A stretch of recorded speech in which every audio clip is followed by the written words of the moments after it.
canoeist. Lisa DeHart here, 3 Minutes with a Maine Guide. And today we've got another great comment from a canoeist. Lisa, where do you store setting poles on a canoe trip so they're not in the way? So we're going to go over a couple things, and I got some great video.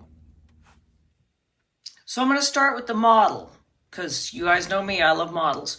So here's where I'd be standing, right? Here's the stern seat proper.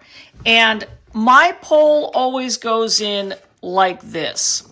One reason for that is if there's branches in the stream, like this coming across in a narrow reach, the pole just kind of fends it off going by, okay? Whereas if it's like this, and there's branches, it gets all caught and fetches up the boat, and I don't want that. So the canoeist who wrote in said, how do I fit the poles in the boat so they're not in the way? Full disclosure, I don't know if that's ever really achievable, but they're so powerful to have that we don't care. So in a 16-foot canoe, they always stick out a little bit. You can see in the photographs here, of course, they fit in an empty boat a little bit better than a full boat, you know, that's fully loaded for an expedition. In this photograph, you can see my poles and Mike's poles are almost identical how they fit in the boat. We're doing a little river maintenance here, and it's a class, so we're not loaded for an expedition. They fit the best in a 17-foot canoe, okay? But you always want them to stick out a little bit so that you can access them easier.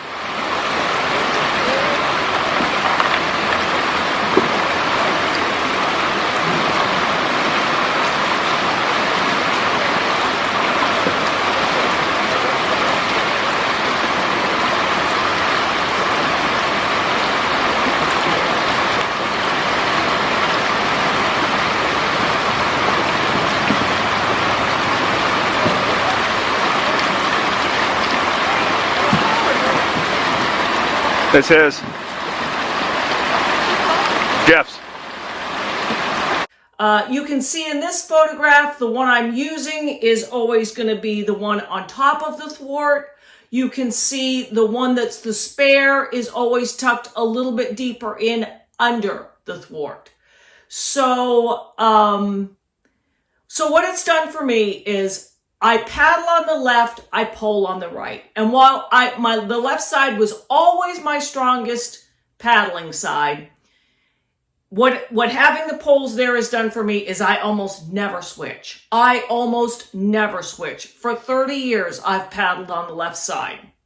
It's made it a little bit difficult sometimes when I'm battling a headwind because switching to the other side, I don't want to bother moving the poles. I just don't want to bother doing it.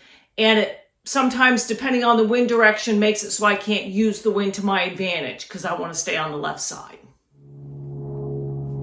So another episode made possible by a great question from a canoeist. Keep doing that. And as you can see, we're deep into the winter months here. So we're going to roll on some canoe projects. Okay, we're going to do some gear stuff. We're going to do some recipe stuff. Stay tuned for that this winter, and my 2025 schedule is out for polling. So look at those classes. I've added some, and I've added some beautiful fall classes, so look at those. And I will guarantee you, we are not building a rocket ship. I have built a career on the fact that you can pole a canoe, and you can get good at it. I'm Lisa DeHart, and you've just spent 3 minutes with a Maine Guide.